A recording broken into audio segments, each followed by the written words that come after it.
वक्त मानसून अधिवेशन शुरू है और मीरा भाईंदर के बहुत सारे प्रश्न हमने न्याय मिले इसके लिए कुछ लक्ष्य विधि हो, कुछ प्रश्नोत्तर हो, अलग अलग माध्यम से सदन में रखे। कुछ लगे, कुछ नहीं लगे, कुछ का आंसर आया, कुछ चल रहे, लेकिन इन सारे मीरा भाईंदर के जो प्रलंबित विषय थे और जरूरत थी उसको लेके माननीय मुख्यमंत्री महोदय से हमने एक कहा था कि आप सभी वरिष्ठ सीनियर अधिकारी जो डिसीजन मेकर है सचिव के साथ एक बैठक लगाइए और उस विषय पे उन्होंने कल यानी कि 16 तारखेला दुपारी बैठक लावली। सचिव साथ में थे और मुझे बुलाया गया और मेरे पत्र के ऊपर वो बैठक रखी गई। तो बहुत सारे प्रश्नों को न्याय मिला। मीरा भाईंदर के लिए कई सालों से कुछ सपने थे जो पूरे हुए, कई हमारे इलेक्शन मैनिफेस्टो थे, वादे थे, उसको आज न्याय मिला ऐसा बोल सकते हैं हम। सबसे पहले मीरा भाईंदर के अंदर बढ़ती लोक संख्या को देख के एक और रेशनिंग ऑफिस होना चाहिए था, भाईंदर का अलग, मिरौड का अलग। कल उनको मंजूरी दी और कहा कि कैबिनेट ने प्रस्ताव सादर करिए। मुझे पूरा विश्वास है आने वाले 2-3 महीने के अंदर रेशनिंग ऑफिस शुरू हो जाएगा अलग से। उसी साथ में मीरा भाईंदर में 8,500 से ज्यादा सोसाइटीज है और रजिस्ट्रार जो हमारे उप निबंधक कार्यालय है, डेप्यूटी रजिस्ट्रार, उनके पास इतना लोड रहता है कि न्याय मिलता नहीं। इसलिए अब भाईंदर का रजिस्ट्रार अलग, मिरौड का रजिस्ट्रार, इसलिए एक और ऑफिस बनाने का निर्णय लिया और वो आने वाले महीने भर के अंदर वो प्रस्ताव मंजूर हो जाएगा, क्योंकि सीएम साहब ने फाइनेंस को कहा कि इनको स्पेशल परमिशन देके वो काम कर दो, इसलिए वो कार्यालय शुरुआत हो जाएगा, ऐसा हमारा मानना है। साथ ही साथ डीडीआर, डेप्यूटी डिस्ट्रिक्ट रजिस्ट्रार, जिनके पास डीम कन्वेंस और बाकी चीजों का पावर है, वो थाना बैठते। हमारे यहाँ के सभी लोगों को थाना जाना पड़ता था, अब वो हर बुधवार को मीरा भाईंदर में ही बैठेंगे रजिस्ट्रेशन ऑफिस के अंदर। मीरा भाईंदर के डीम कन्वेंस का निकाल यहीं पे होगा, किसी भी व्यक्ति को थाना जाने की आवश्यकता नहीं। ये बहुत बड़े एक लोगों को राहत मिली है कि जो थाना जाते थे फिर अधिकारी नहीं है, वापस आओ, फिर नेक्स्ट डे वापस जाओ, अब इन सारी चीजों से छुटकारा मिला। साथ ही साथ बहुत बार ऐसा होता है कि सोसाइटी कन्विंस कर लेती है घाई घाई में, सर्वे या किसी वकील के कहने पे, फिर मालूम पड़ता है कि उसमें कुछ गलत हो गया, तो उसका अधिकार कॉरिजेंडम का उनके पास नहीं था, या अपील का अधिकार जो था सीधा हाईकोर्ट था। उसके अंदर भी कायदे के अंदर बदलाव करने बोला और वो पूरे महाराष्ट्र के लिए कायदा बनेगा कि कॉरिजेंडम निकालने के अधिकार डीडीआर को मिलने चाहिए, कुछ गलती हुई तो उसको सुधारने का अधिकार मिलना चाहिए।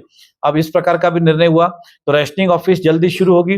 डीडीआर का ऑर्डर तो मुझे लगता है कि मैक्सिमम टू मैक्सिमम सोमवार मंगलवार तक आ जाएगा। क्या वो मीरा भाईंदर में हफ्ते में एक दिन बैठे, और रेशनिंग ऑफिस का मैंने कहा कि प्रस्ताव करके जल्द गति से वो भी आने वाले 2-3 महीने के अंदर रेशनिंग ऑफिस प्रत्यक्ष रूप से शुरू हो जाएगी। तो रेशनिंग ऑफिस में जो गर्दी है उसका भी थोड़ा विलीकरण होगा, तो गर्दी भी कम हो जाएगी 2 बनने के बाद। साथ ही साथ प्रांत अधिकारी यानी कि एसडीओ जो थाना में बैठते, अब तहसीलदार के ऊपर प्रांत होते, अब उनको भी एक आदेश किया गया, क्योंकि वकीलों को भी थाना जाना पड़ता था पहले, एक कोर्ट इधर, सेशन कोर्ट उधर, वो कोर्ट उधर। अब ये एसडीओ ऑफिस मीरा भाईंदर में हर गुरुवार को यहाँ पे उप विभागीय अधिकारी यानी कि एसडीओ आएंगे, मीरा भाईंदर के निर्णय वो यहीं पे लेंगे। ये बहुत बड़ी एक उपलब्धि है और महाराष्ट्र में ये पहली बार ही ऐसा हो रहा है कि अलग से एक जगह जा रहे, तो ये भी एक निर्णय हुआ जो मीरा भाईंदर के लिए बहुत फायदेमंद था। इसके अलावा एमएमआरडीए के बहुत सारे निर्णय हुए। विषय तो बहुत सारी चर्चा हुई, लिंक रोड से लेके मेट्रो से लेके, लेकिन जो महत्व के विषय वो मैं रखता हूँ, एक के मीरा भाईंदर रोड के अंदर पिछले कई समय से हम देख रहे खड्डे होते जा रहे थे और मेट्रो भी वहां पे, और हमारे यहाँ पे हैवी ट्रैफिक रोड है। अभी तक वो सीमेंट रोड इसलिए कि फंड नहीं, लेकिन कल माननीय मुख्यमंत्री जी ने एमएमआरडीए को कहा कि रास्ते आप इमीडिएटली शुरू करिए, और ये छत्रपति शिवाजी महाराज से लेके महाराणा जी का, प्रताप जी का जो पुतला है वहां तक, मतलब जूना छत्रपति शिवाजी किले अपना काशीमीरा नाके से, वो रास्ते का काम मुझे पूर्ण विश्वास है, एस्टिमेट करके आने वाले 3-1 महीने में टेंडर होकर काम की शुरुआत होगी। जैसलपाक गोडबंदर लिंक रोड जो पिछली सरकार थी महाआघाड़ी की, उन्होंने वो रद्द कर दिया था। माननीय मुख्यमंत्री ने कहा कि वो रास्ते का इंपॉर्टेंस है, उसको फिर से आप शुरू कीजिए। आपके पास कुछ पार्ट अगर लैंड नहीं है तो 70% होता है, 70% रोड करिए, साइमल्टेनियसली 30% भी ढूंढिए, लेकिन ये काम को आपको करना है। तो ये काम भी हमें विश्वास है कि अब जल्दी इस काम का टेंडर होकर ये काम की शुरुआत होगी। आप सुभाष चंद्र बोस मैदान से उत्तम तक ये सीमेंट रोड हमारे कार्यकाल में हमने मंजूर किया था, फिर महाआघाड़ी की सरकार आई, बीच का पैच कैंसिल कर दिया। तो अभी मुख्यमंत्री जी ने कहा कि बीच का पैच आप बना दीजिए, अगर 30 मीटर की जगह लोगों के घर आप 20 मीटर करिए, ताकि लोगों के घर ना जाए, 20 मीटर करके उस रोड को एक बार पूरा करिए। तो ये तीनों काम का टेंडर होने वाला है। चौथा, जरूरत के हिसाब से अब मिरौड में भी एक जो जॉगर्स पार्क है वहां से फ्लाईओवर की जरूरत है, जो आगे जाके क्लस्टर अपना कोस्टल रोड हो, राई मोरवा को कनेक्ट हो, या मिरौड जो रेलवे पैलेस उसको कनेक्ट हो। उसके अंदर भी प्रस्ताव रेडी करने बोला है। मीरा भाईंदर कॉर्पोरेशन को भी कहा है कि जो परमिशन आपको लेनी है वो करो, एमएमआरडीए को लिया है और ये प्रस्ताव करना है, इस प्रकार का निर्देश एमएमआरडी की तरफ से एमएमआरडी अधिकारी को दिया। इसके अलावा बाकी जो प्रलंबित रोड है वो कोस्टल रोड हो सकता है, फिर ठाकुर मॉल से लेके वहां तक का रोड हो सकता है, सॉल्ट पेन का रोड हो सकता है। इस बारे में भी चर्चा हुई। कुछ सॉल्ट पेन की जमीन है, कुछ अलग अलग जमीन एक्वायर करनी है, वो उन्होंने जो कहा है उस हिसाब से आगे उस काम को भी जल्दी किया जाएगा।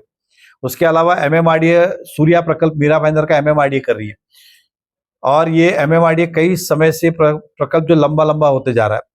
इस बार सीएम साहब ने एकदम कड़क चेतावनी दी और एमएमआरडी अधिकारी ने भी आश्वासित किया है कि हम किसी भी तरह से इसको नवंबर के पहले पूरा कर लेंगे और मीरा भाईंदर को पानी देंगे।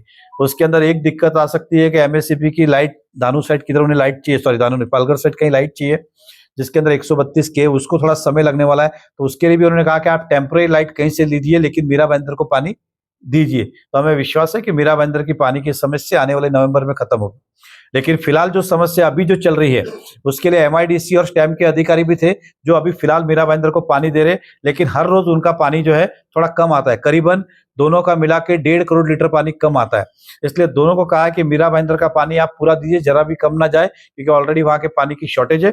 हमें विश्वास है कि दोनों ही अधिकारियों ने कहा कि 2-3 दिन में इसका नियोजन करके किस तरह से मीरा भाईंदर का पानी पूरा दो, इस विषय पे वो निर्णय लेंगे। तो ये एक बहुत बड़ी उपलब्धि हुई। साथ ही साथ मीरा भाईंदर में 24 जगह पे क्लस्टर लगाया गया है, यानी कि हम कह सकते हैं कि 80-90% मीरा भाईंदर जूना जो है वो क्लस्टर इफेक्टेड है। वहां पे पिछले 2 साल में परमिशन मिली नहीं कभी। तो हमने सरकार से कहा कि इसे ऑप्शनल रखिए, क्लस्टर सक्सेस नहीं हो सकता है। तो सरकार के जो अधिकारी थे उनका कहना है कि छोटे छोटे रोड भविष्य में आने वाले 10 साल बाद, 20 साल बाद उनकी दशा क्या होगी, इसलिए क्लस्टर का होना जरूरी है। लेकिन हमने कहा कि सर सब अच्छी बात है, क्लस्टर होना चाहिए, लेकिन इतनी बिल्डिंग के साथ नहीं आती है। जो बिल्डिंग म्युनिसिपैलिटी ने तोड़ दी, खाली होगी, वो कहाँ जाएंगे? 2-2 साल से परेशान है। तो लास्ट में आधे घंटे चर्चे का दिन निर्णय हुआ कि जो लोग को क्लस्टर का बेनिफिट नहीं चाहिए, जो यूनिफाइड डीसीआर में जो प्रोविजन है उसके तहत वो एप्लीकेशन करे, उनको अब इंडिपेंडेंट परमिशन दी जाएगी। पहले जहां पे क्लस्टर लगाए वहां व्यक्ति इंडिपेंडेंट बिल्डिंग को मांगने तो उसको मिलता नहीं था, चाहे एफएसआई कम लेवे कि ज्यादा मांगे, लेकिन मिलता ही नहीं था। अब कम से कम उसके लिए वो पर्याय खुला हो गया। इस प्रकार का वो एक बहुत इंपॉर्टेंट निर्णय हुआ। साथ ही साथ यूएलसी का भी उससे रिलेटेड रीडेवलपमेंट के लेके, क्योंकि बहुत सारी जूनी बिल्डिंग में उस समय बिल्डर ने यूएलसी के फ्लैट हैंडओवर नहीं किए, तो कलेक्टर साहब 13% पैसे भी मांगते थे और यूएलसी के फ्लैट भी मांगते थे। अब सरकार ने कहा कि दोनों में से एक ही आप ले सकते हो, और जिन्होंने दिया हुआ है तो उनसे रीडेवलपमेंट का 2.5% मांगते, तो उनसे कहा कि आप 1% कर सकते हैं क्या इसको, और इसको खत्म करें। तो ये भी यूएलसी का निर्णय भी आने वाले 10-15 दिन में, और क्लस्टर का लिखित रूप से सचिव साहब मुझे विश्वास है 8-10 दिन में भेज देंगे, क्योंकि मुख्यमंत्री साहब ने स्पष्ट इस प्रकार के निर्देश दिए हुए। तो अब लोगों की ये जो चिंता है वो दूर होने जा रही है। इस प्रकार का ये निर्णय हुआ। उसके बाद इस शहर में कॉलेजेस बहुत कम है बच्चों के, विद्यार्थियों की संख्या में। तो पहले ऐसा होता था कि सरकार वैकेंसीज कॉल करती थी कि हमें 4 इंजीनियरिंग कॉलेज देना है, तो एक रायगढ़ जिला में देना है, एक थाना जिला में देना है, एक पालघर में, ऐसे अलग अलग जिला।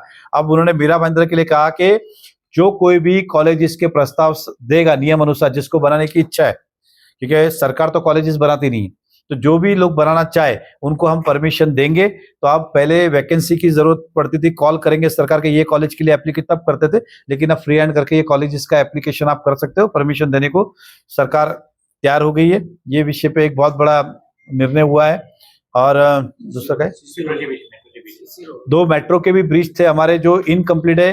गोल्डन नेस्ट का जो फ्लाईओवर बाकी है, जो दीपक हॉस्पिटल से पेट्रोल पंप से शुरू होगा और महाराणा प्रताप के पुतले जी के वहां पे रुकेगा, वो मेट्रो भी दम देके कहा है कि जल्द शुरू करो ब्रिज को। तो नवंबर तक उस ब्रिज को शुरू करने का एमएमआरडी ने आश्वासित किया है। और काशी मीरा में जो हाईवे को कनेक्ट करना है एक ब्रिज, वो उन्होंने कहा कि वहां पे कुछ स्लम है, वो लैंड एक्विजिशन करके उन्हें एक पर्याय जगह देना है, इसलिए वो मार्च तक हम करेंगे। ये भी इस बारे में निर्णय हुआ। भाईंदर वेस्ट तक जो मेट्रो लेनी है उसकी भी गति बढ़ाने की बात हुई। इस प्रकार के अनेक निर्णय हुए। साथ ही साथ भाईंदर वेस्ट के अंदर एसटी डिपो की जगह है जय अम्बे नगर के पास। कई साल एसटी का प्रमाण इतना मीरा भाईंदर में है नहीं, शहरीकरण होने के कारण, और कॉर्पोरेशन की खुद की बसेस है। वहां उन्होंने कहा कि आप इसको मल्टी लेवल बस डिपो बनाइए और इसको इंटीग्रेट करिए, जहां मीरा भाईंदर की बस भी खड़ी हो, मुंबई की भी हो, थाना की भी और एसटी की भी हो, क्योंकि एसटी वाले को उतनी बड़ी जगह की आवश्यकता नहीं, उन्होंने कहा है। तो इस प्रकार का प्रस्ताव तैयार करने का है और पुटअप करने का है, और मुझे विश्वास है कि ये प्रस्ताव जल्दी पुटअप होकर आगे बढ़ेगा और यहाँ की जो हमारी पार्किंग की व्यवस्था है बस की, उसको भी न्याय मिलेगा। दूसरा, पुलिस आयुक्तालय बनके काफी समय हुआ लेकिन कार्यालय नहीं है।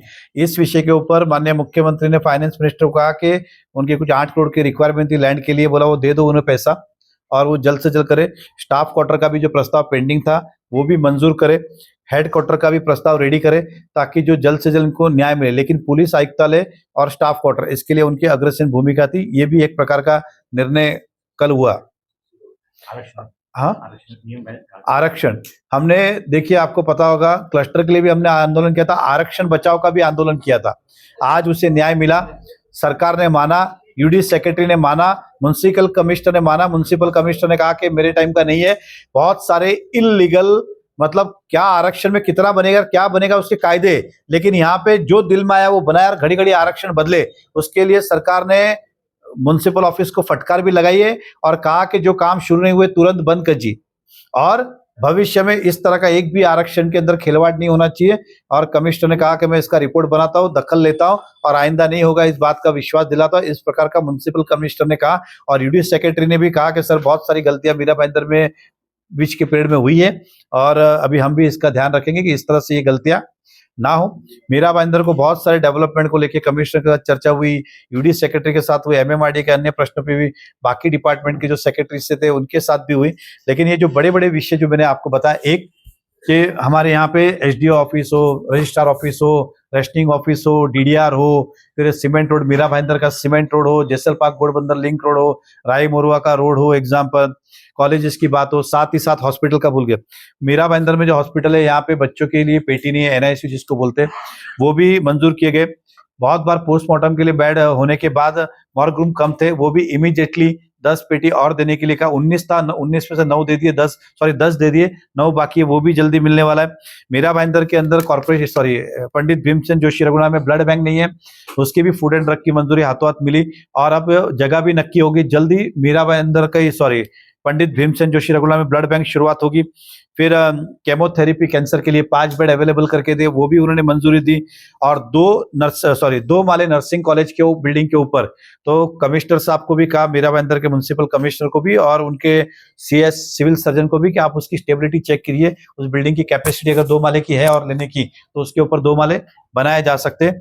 और भी बहुत सारे अलग अलग निर्णय हुए, आयुष डिपार्टमेंट की बात हो या दूसरी बात हो, इस तरह के बहुत सारे निर्णय हॉस्पिटल के भी हुए। तो इस बार का अधिवेशन जो रहा वो मीरा भाईंदर शहरवासियों के लिए हितजनक रहा। और मीरा भाईंदर के अंदर हमेशा देवेंद्र फडणवीस साहब ने विशेष ध्यान दिया है और पहले भी इसी तरह से हम काम करते थे कि भाई जब भी एक सारे विषय जमा हो जाए तो सीएम साहब के साथ एक बैठक लगाए। और पहले भी धड़ धड़ इस तरह से सब, क्योंकि उस समय सभी डिपार्टमेंट होता है, किसी को मौका नहीं मिलता, क्यों नहीं क्या नहीं, और इमीडिएटली सीएम साहब उसका डिसीजन देते, होने जैसा तो यस, नहीं होने जैसा नो। लेकिन मीरा भाईंदर के 90% विषय यस ही होते। तो ये हमारे लिए बहुत बड़ा एक उपलब्धि रही।